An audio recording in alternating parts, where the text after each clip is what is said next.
राधे। राधे राधे महाराज जी, आपके चरणों में कोटि कोटि प्रणाम।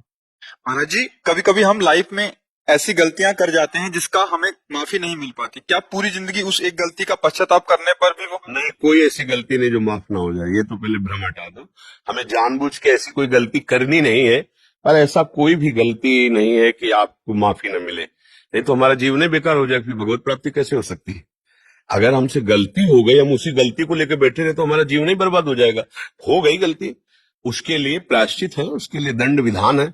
सरकारी दंड विधान है, भागवतिक दंड विधान है, उनको स्वीकार करें। नहीं तो व्रत आदि के द्वारा उसका प्रायश्चित कर ले। जैसे मानो कोई भी पाप है, सबसे गलती हो जाती है, सबसे हो जाती है।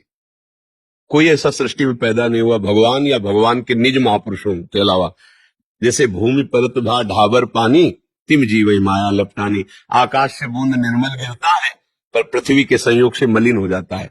ऐसे ही इस शरीर के अभिमान में माया से युक्त होकर हमारे द्वारा गलतियां हो जाती है, जो नहीं होना चाहिए। पर ऐसा नहीं कि गलती हो गई तो अब हमारी उन्नति ही नहीं हो सकती, अब हम भगवान को प्राप्त नहीं कर सकते। नहीं, भगवान के श्रीमुख के वचन है, अपिचेत सुदुराचारो भजते माम अनन्य भाग साधुरी समंतव्या सम्यक व्यवसिता। ऐसा सु कहते हैं बड़े सुंदर ढंग से। सांगोपांग दुराचार करने वाला हो, सांगोपांग मतलब कुछ कसर नहीं रखा, सब कुछ करने वाला घोर दुराचारी। यदि उसने भी निश्चय कर लिया है कि अब मुझ जैसे नीच का कल्याण तो एकमात्र भगवान से हो सकता है, और हे भगवान मैं आपकी शरण में हूं, आज तक किया अब नहीं करूंगा, और राधा राधा राधा, तो भगवान कहते हैं उसे साधुरेव समंतव्या, उसे आज ही साधु मान लो, क्योंकि मैं साधु से बनाऊंगा। करो सद्यते साधु समान, बात बन गई।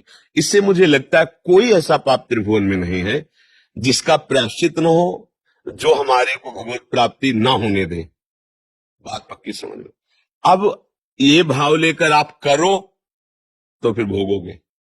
हो गया है, अब नहीं करूंगा, ये रास्ता प्रारंभ हो गया भगवान का।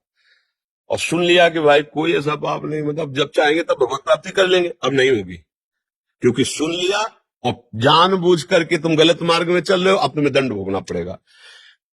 ज्ञान नहीं था, हो गई गलती, पूरी माफ, पूरी माफ। ये हमारे भगवान बड़े कृपालु हैं, बड़े दयालु हैं। अगर वो दया न करे तो हमारा आपका किसी का भी कल्याण न हो, क्योंकि कोई ना कोई गलती जन्म जन्मांतरों में ऐसी हो ही जाती है, बहुत सी गलतियां हो जाती है। अब ज्यादा उन गलतियों की तरफ हम ना चिंतन करें।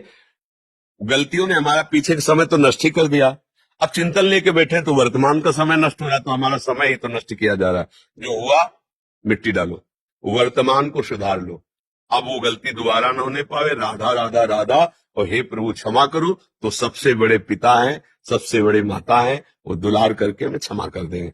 जैसे अपने बच्चे से कोई गलती हो जाए तो माता पिता इतना हृदय में रखते हैं कि चाहे कुछ भी बेचना पड़े हम तुम्हें बचाएंगे, नहीं देते? तो उनको तो बेचना खर्चा है, वो तो न्यायाधीश है, अखिल लोगों के स्वामी है, वो हमको बहुत प्यार करते हैं, हम सबको प्यार करते हैं। ये भाव लेकर हम चलेंगे तो भगवान माफ कर देंगे। गलती बच्चों से ही होती है, और हम सब बच्चे ही हैं प्रभु के सामने। भले 80 वर्ष के हो तो बच्चे हिला, भगवान के सामने तो सब बच्चे हैं ना। इसलिए सावधानी से जो गलतियां हो गई है उनको पुनरावृत्ति मत करो, नाम जप करो, भगवान की शरण हो। तो कहते अहम त्वाम सर्व, सर्व शब्द है, सर्व पापेभ्यो मोक्षयिष्यामि मा शुचा, मैं तुम्हें पवित्र कर दूंगा, सारे पाप तुम्हारे नष्ट कर दूंगा, तुम मेरी शरण में हो जाओ।